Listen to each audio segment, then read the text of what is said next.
This video is going to teach you how to play Along the Leyline, an all-new tabletop role-playing game with elegant mechanics that make combat intense and interesting.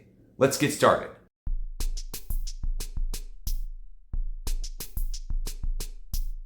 In Along the Leyline, there are two kinds of players. There's the referee, which describes the game world and everything in it, and there are the player characters, who have characters in the game, and they'll describe what their characters do. Let's imagine a scenario in the game. The referee is going to describe the scene. You're walking down a narrow path, and trees overhang, obscuring your vision. You hear a crack in the distance. Then, the players are going to describe what they do. I put my hand on my hip to make sure my sword is still there. I listen intently while scanning the trees. Then, I run up and climb a tree to see if I can get a further vision and see what else is around. In Along the Leyline, once a character decides an action whose outcome is uncertain, the referee will call for a roll. In this case, the player is trying to climb up a tree in the middle of the woods. So the referee is going to call for an acrobatics check to see if that character can make it up the tree to get a better vantage point. The player will then look at their character sheet under athletics and see what their stat is. In Along the Leyline, stats are based on die sizes. There are lots of different kinds of dice in Along the Leyline. There are D4s, and D6s, and D8s, and D10s, and D12s. I don't have enough fingers for that one. Once the player looks at their character sheet and they find the die size that they need to roll, they roll that and tell the referee what they got. The referee is going to choose a target number based on the difficulty of the check. Easier difficulties are smaller numbers and harder difficulties are higher numbers. Most checks are targets 3. So if you roll higher than a 3, then you succeed. And if you roll under a 3, then you fail. And if you roll 3 exactly, then something really interesting is going to happen. In Along the Leyline, whenever you roll the target number exactly, then both the referee and the player character will roll a d20. And whoever's d20 is higher will succeed at the last moment. So let's imagine the scenario where the character is trying to climb up a tree and they got a 3, exactly the target number. The referee is then going to describe what happens. Your character climbs up the tree and a branch breaks in the middle of it. It's barely hanging on. Take a d20, roll it, and see if you can beat my d20 to see if your character can make it all the way up. Both the referee and the player character will then roll a d20. Let's imagine the character succeeds at this very last moment.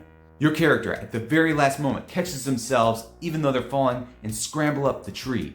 They're able to see further and see goblins in the distance. In Along the Leyline, whenever you are going to have combat, that is whenever two groups are fighting each other, you're going to roll a d20. On an even number, the players will go first and they'll all act, and then the referee will act. And on an odd number, the referee will act and then all the players.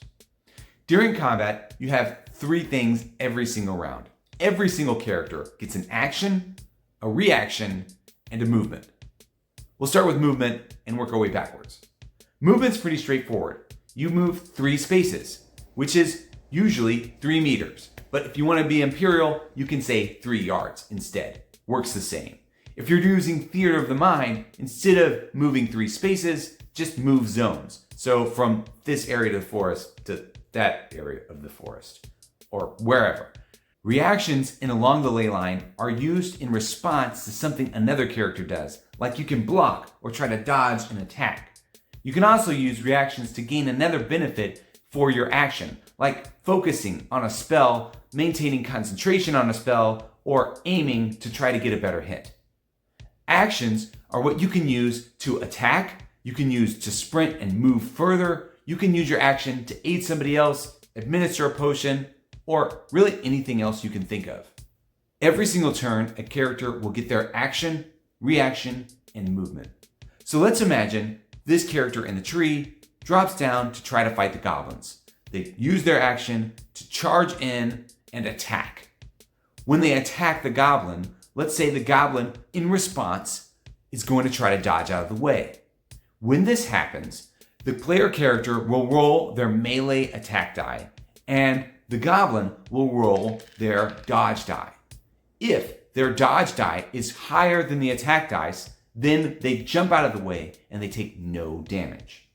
If their dodge die is less than the attack die, then they take the full attack and get hit. Let's say, instead of trying to dodge, the goblin tries to block. The character will roll their melee dice, and then you will subtract the block die from the attack, and the goblin will take whatever's left. Because you need to use your reaction to block or dodge, if you've already used up your reaction, it means you're now vulnerable to an attack, and anybody that attacks you automatically hits and you take the full damage. This means it's really important for you to think about how and when you want to use your reaction.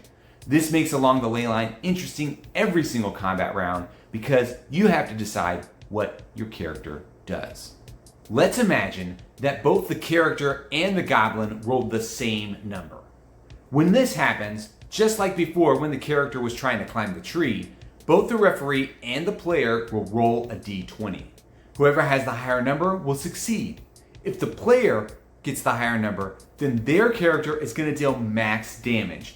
They will take the highest number on their die for that skill and apply the full amount of damage to the goblin.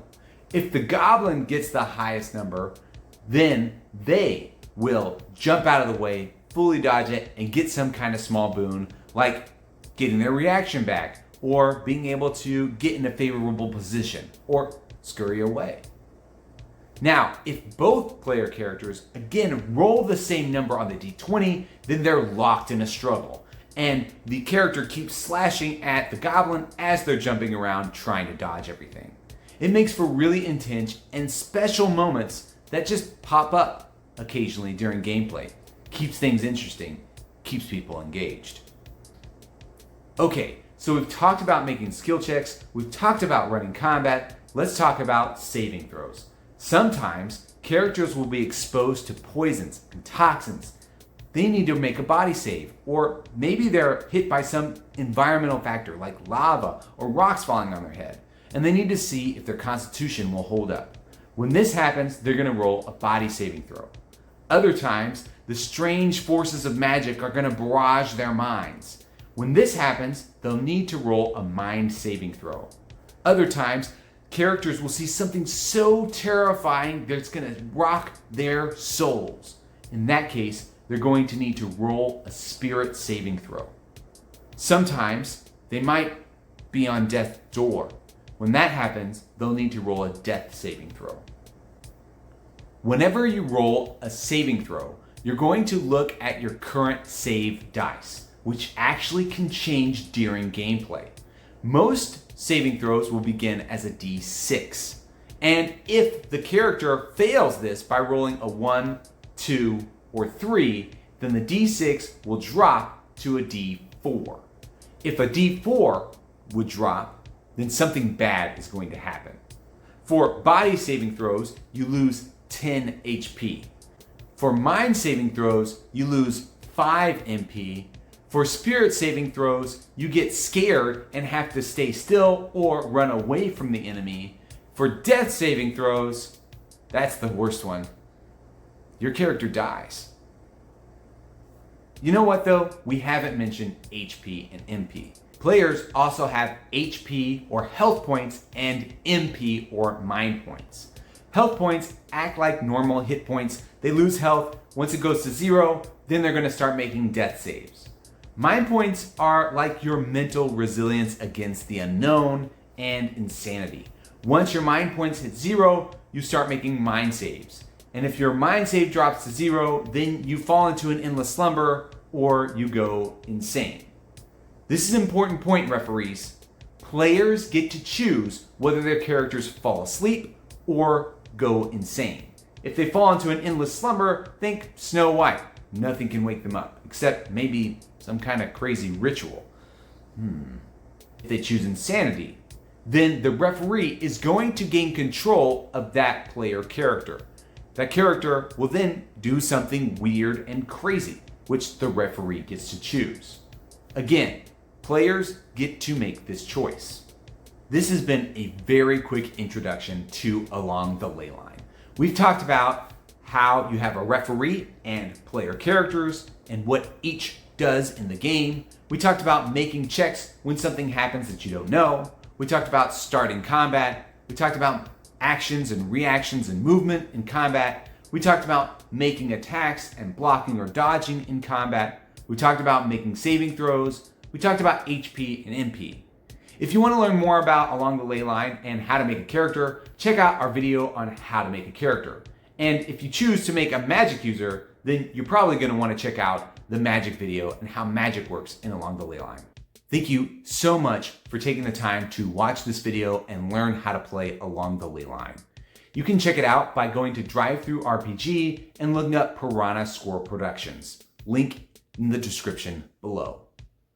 I just want to thank you again for watching this video, and may your table always be full of friends and fellowship.